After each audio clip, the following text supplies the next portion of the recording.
Let me ask you something. Have you ever felt like your faith is stuck on autopilot? You believe in Jesus, you love him, you want to grow closer, but somehow the days slip by in a blur of responsibilities, distractions, and exhaustion. Maybe you've wondered, am I really growing or am I just coasting? Or maybe you thought, I love God, but does he really see me here in my everyday life, folding laundry, working long hours, caring for my family, juggling expectations? If you've ever longed to go deeper with your faith but felt pulled in 100 directions, you're not alone. And you're going to want to stay tuned as we dive into the Gospel of Luke, a portrait of Jesus as the Savior who sees, who values, and who meets you right where you are. But first, funny story. When I first began my seminary work while serving 2 church congregations full-time, everyone assumed I had my daily devotional time perfectly organized. But truth be told, there were mornings I could barely find 5 minutes to catch my breath, let alone dive into deep reflection. One day, as I rushed out the door with mismatched shoes, I realized that even in my chaos, there was a lesson. Embracing God's grace and self-forgiveness, I realized that true success in my devotional life requires prioritizing my spiritual practices. Are you finding it challenging to maintain your spiritual practices or yearning for a more peaceful, God-aligned day? I'm Paula, and I've been there too. Balancing spiritual habits with a busy life can be difficult. I longed for a deeper connection with God, but struggled with consistency. Then I found the perfect approach. If you seek simple ways to deepen your connection with God, this podcast is for you. Are you curious about what actually happens in the Aroma of Christ coaching hour? Let me walk you through it. First, we'll talk about your current routine, what's working, what's not, and where you feel stuck or dry. Then we'll walk through your spiritual goals, whether that's deeper intimacy with God, more peace, or simply knowing how to stay consistent. Together, we'll build a realistic devotional routine that works for your real life. And I'll introduce you to ways essential oils can help you feel more grounded and connected during your time with the Lord. You'll leave with a custom devotional plan, simple next steps, and a fresh wind in your spirit. Everything we do is led by the Spirit and grounded in grace, not guilt. So head on over now to paulabehrens.com/coaching and book your session. That's Paula Behrens, BEHRENS.com/coaching, no spaces. It's time to bring beauty and balance back into your quiet time. All right, let's get started. Grab your Bible, dust off your journal, and cozy up to your favorite beverage, and let's dive in. Today, we're going to talk about the way Luke sees Jesus as the Savior who meets us right where we are and who sees us. And we're going to walk through this New Testament book together, not as a lecture, but as a conversation, as if we were sitting across the table from each other with, sipping on a cup of coffee with an open Bible. And along the way, I want to show you how Luke's stories connect with your story and how his words can help you step into a deeper spirit-filled walk with God. Luke opens his gospel with voices that often went unheard in the ancient world, like Mary and Elizabeth, Zechariah, and even an elderly prophetess named Anna. These were ordinary people. These were the kind of people that society would easily overlook. Yet Luke wants us to see that God chose them to be a part of this most extraordinary story. When the angel comes to Mary, she is a young girl. She comes from a poor family in an insignificant town. And yet she becomes the bearer of the Messiah. Her response, I am the Lord's servant. And then she breaks out into a song of praise that we call the Magnificat, declaring that God lifts up the humble and fills the hungry with good things. As women today, isn't that what we long to know? That God sees us in the hidden places, that he values our yes, even when the world doesn't seem to notice? Well, Luke's gospel assures us that God hears us. Think about the shepherds too.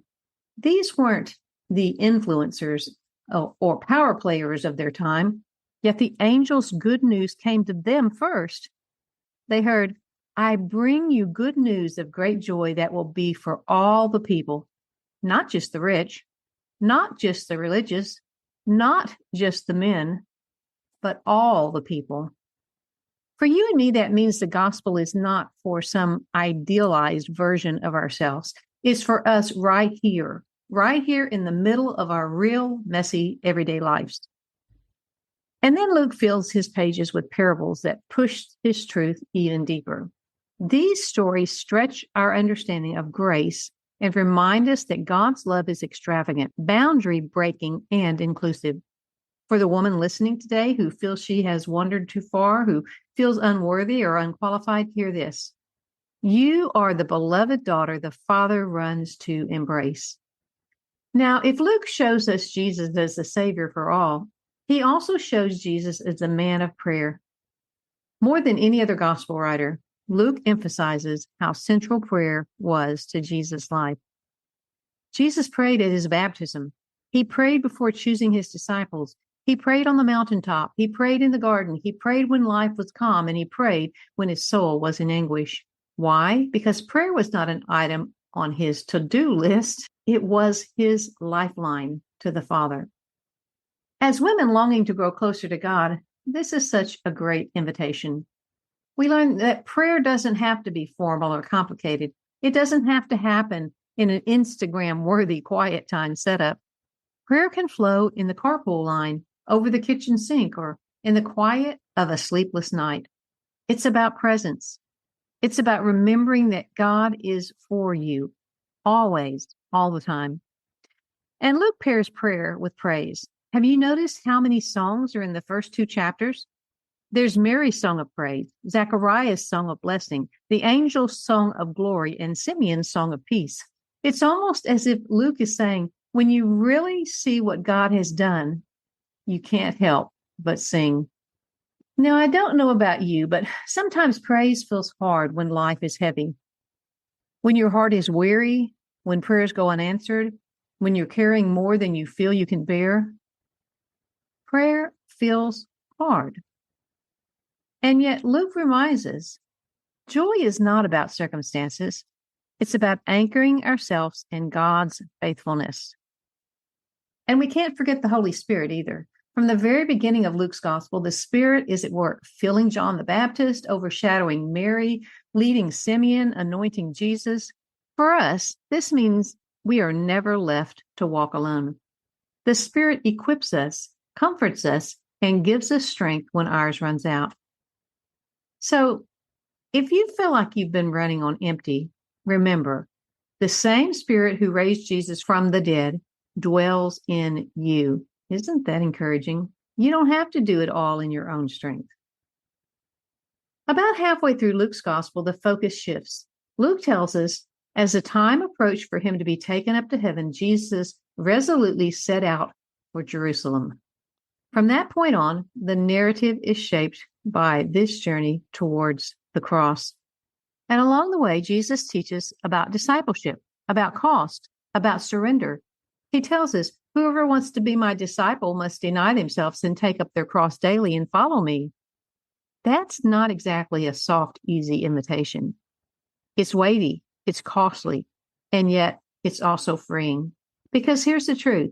When we cling to control, when we cling to comfort, to status, or even to fear, we actually lose. But when we surrender those things to Christ, we find a freedom and a peace that this world just can't offer. For many women, following Jesus may not mean literal persecution, but it might mean laying down things like pride in a relationship, or letting go of bitterness, forgiving when it feels impossible, or trusting God with a dream you've been holding just a little too tightly. Jesus also warns us about greed, hypocrisy, and self-righteousness, but then he flips the script with parables like the Great Banquet, showing us that God's invitation is wide open to the poor, to the crippled, the blind, and the lame. Luke keeps pressing us to see the kingdom with new eyes.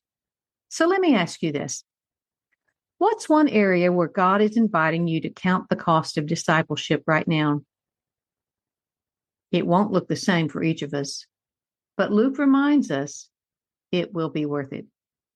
And then we come to the climax, the cross and the resurrection. Luke's account is filled with the compassion of Jesus, even in suffering. On the cross, he prays for his enemies. Father, forgive them, for they do not know what they are doing. He turns to the repentant thief and promises him paradise. Do you see it? Even while nailed to the cross, Jesus is still seeking and saving the lost. And then the resurrection. The women arrive at the tomb, ready to anoint his body, and they hear these words, "Why do you look for the living among the dead? He is not here. He has risen." I love that Luke records the road to Emmaus story as well. Two discouraged disciples, possibly a husband and wife team, are walking with heavy hearts, and Jesus comes alongside them. They don't recognize him at first, but he listens. He explains the scripture, and then he reveals himself in the breaking of the bread. Isn't that beautiful? Isn't that our story too? We walk discouraged, confused, weighed down sometimes, and Jesus comes alongside us. He reminds us of truth. He opens our eyes, and often he shows himself in the ordinary moments, the breaking of the bread, the quiet prayer, the small act of faith. For women longing to know Christ more intimately, Luke's resurrection stories are a reminder that he is alive, he is present, and he is still walking with us today. So here's where we land. The Gospel of Luke is not just history, it's an invitation to know Jesus as the Savior for all, to walk with him in prayer and praise, to follow him in costly discipleship, and to cling to him as the risen Lord who never leaves our side.